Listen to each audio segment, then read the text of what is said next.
Action. Hi, today we're going to be talking about plastic pollution. Introduction. My name is Akeem, and I got two of my partners here, Justin and Ryan. And we both did equal amount of research and slide preps. And we have something in common, we're all plumbers. On the first slide here, what the heck is plastic? Plastic are made from a mixture of polymers, hydrogen, O2, nitrogen, silicone, chlorine, fluorine, silicone, and Phosphorus. phosphorus. Now, what did that seem like a good mixture to you guys? Doesn't to me. One without my body. Nope. It doesn't really sound good. For the next page, I'm gonna pass it on to one of my partners, Justin, and then we'll explain a little bit more about Now, where your plastic comes from. where is the plastic? Plastic is used in everything nowadays. So it's so easy to produce and use. We have it in our phones, we have it in our cars. And we're all plumbers here. We're probably the trade that's the worst for plastic waste because we use it in our ABS, PVC, and PEX piping. And what I learned, we had a cube assignment where we had to put all this plastic piping in. And in the end, we had to take it all out. And our teacher told us it's not recyclable. We threw it all in the dump. Now, this plastic piping, you can't put it in commercial or buildings like hospitals because if it burns, it's extremely toxic. But we're allowed to have it in residential buildings because who cares about this toxic piping in your homes? It's even used in plastic bags. Average lifespan of a plastic bag is 15 minutes. You know, you say to yourself, you always want to bring those reusable bags or you save them and you want to bring them back to the store, but how often do you actually bring them back and save them? I am guilty of this. I have a huge pile of them at home that I've never used. It's even in the stuff we drink out of, like water bottles, or it's in our hard hats too. And it's everywhere nowadays. And now I'm going to pass it off to Ryan. Thanks, Justin. So I'm going to talk about some of the issues and implications we have here. So I'm going to get some of the boring facts out of the way, so just bear with me. There's an estimated 8.3 billion tons of plastic produced, and 6.3 of that is completely wasted. That's about 79% of our natural land.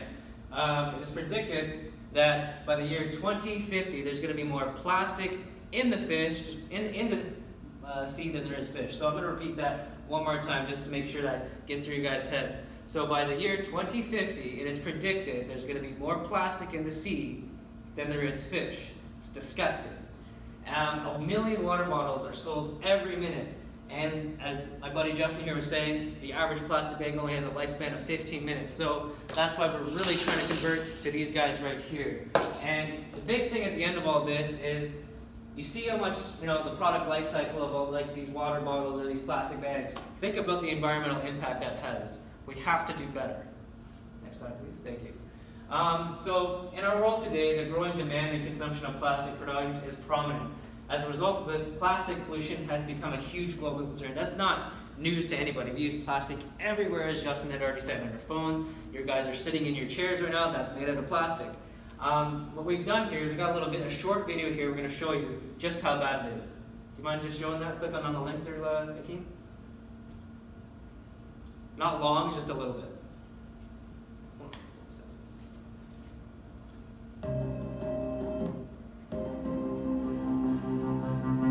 Now, this came from the Dominican Republic.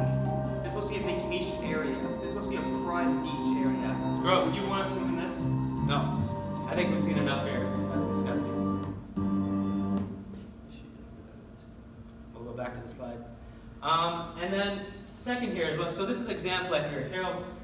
So going back to the product life, the life cycle of how things work. So here's a beautiful fish. It's a tuna. Okay, who here is like sushi, right? So you get the tuna here, right? Then we add tuna plus a cigarette lighter that you found, in the ocean. The tuna eats the cigarette lighter. We eat the tuna that has, came in contact with plastic. What happens is then, eating this stuff could result to death or some severe effects, long-term cancer, or worst case scenario. Here's a little picture of a bird. Their body is actually completely stuck with. There's a cigarette lighter. There's some other plastics stuck in their entire their stomach. So that's what we're doing to these people right now, or to these animals. Next slide, if you don't mind. I'm going to pass it over to Akeem for the future of what's going to happen with plastic. Okay, here's just some few facts that we can do toward the future. We need to recycle more, be aware of what's going on in the environment, and get rid of one-use plastics.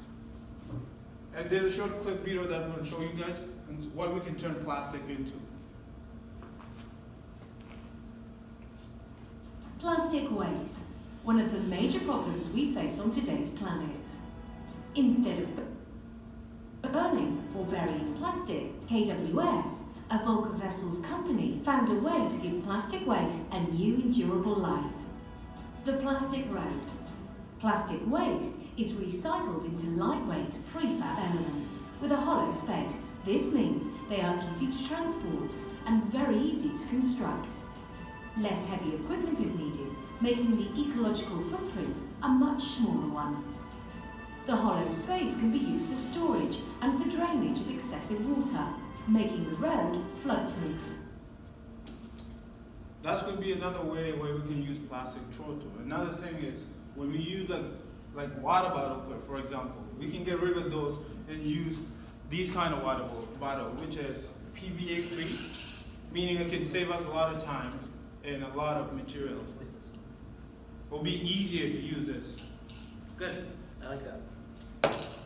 Our final says. Justin. So I'll pass that to Justin. Now, there are pros and cons of plastic. I'm not gonna lie, it's really good for us. But the pros are, it's easy to produce. It's like, why do you think it's taken over the world? Because it's the fastest, cheapest thing to produce. Long lifespan. Plastic just doesn't degrade, it doesn't decompose. You can use it for anything, for storage of a lot of things, and it'll last forever. It's cheap. It's dirt cheap. All these chemicals that we use, it just happens that they're cheap to produce. And it's versatile. You can mold it into all different shapes, thicknesses, how soft or strong it is. It can be used for anything. Now, the cons. The average lifespan of single-use plastic is only 15 minutes, like plastic garbage bags or like food packaging. It's extremely toxic. Like I said, if it burns, if it's on fire, you don't want to breathe that in. It can severely damage your lungs. It's harmful to the environment. Like we've seen, animals can eat this stuff, and they'll die of it. And then we can be eating those animals that die of the plastic. It's not renewable. Yes, it's cheap, but all those resources we're using for it, you can't get it back. Once we made that plastic, you can't reuse it. It's non-biodegradable. Like I said, my water bottle that lasts forever, if I threw it out, it'll take thousands of years for it to decompose. And if it does decompose, it's not going to make the environment better once it does, it's going to make it worse. Now, what is the solution for this problem? There is no perfect solution. You have to have a healthy balance, I feel like. So we can keep using plastic, but we have to find ways to reuse that plastic that we use and get rid of single-use plastic. I agree. I think we need to be a little bit more creative with our, like these plastic roads. It could be the way of the future. We don't know the long-term effects of turning roads into plastic, though. That's the problem. Just we need to start being more creative, kind of like the other countries out in Europe and whatnot that have came up with all these ideas. I guess. Now I'm going to pass it off to Ryan. So, some things, like some companies like Starbucks here, this is pretty cool. They announced this year that they're going to be banning straws, or not selling straws as of 2020, which is huge, because it's ridiculous waste. And like you use it once and you throw it out. There's a picture Justin showed me about a turtle had a straw in its nose, who knows how long, and they had pried out with some tweezers or whatnot. It's horrible to see. That isn't good. Obviously, it doesn't biodegrade. Walt Disney found this out too, not too long ago. They're going to be completely getting rid of straws in their parks as of 2019. Yeah, 2019. 2019. Even closer. Now, what if McDonald's did follow suit like these guys, or Coca-Cola started using something else? That would be huge. The last thing we found was California is waiting to process a bill that will completely ban all plastic straws unless you request one. So no restaurants will serve you a straw unless you actually request one. And this is huge because how many times do they give you a straw? but you don't actually need the straw. Yeah. You don't want, like, you can easily, so many drinks you don't need a straw to drink out of. You don't. You really don't. You really think about it. Yeah. So here's our references where we got everything. It's mainly just to show you where we got everything, also to cover our back and make sure we get a good mark, right, Christian? Just kidding. I hope you guys enjoyed our presentation, and you know, the point of this was to understand the environmental impact, the life cycle, and what you can do to better the environment and yourself. Thank you. No. Perfect. That was a really good take. Yeah. We don't need to do that again. I don't feel like. I think there was minimum stuttering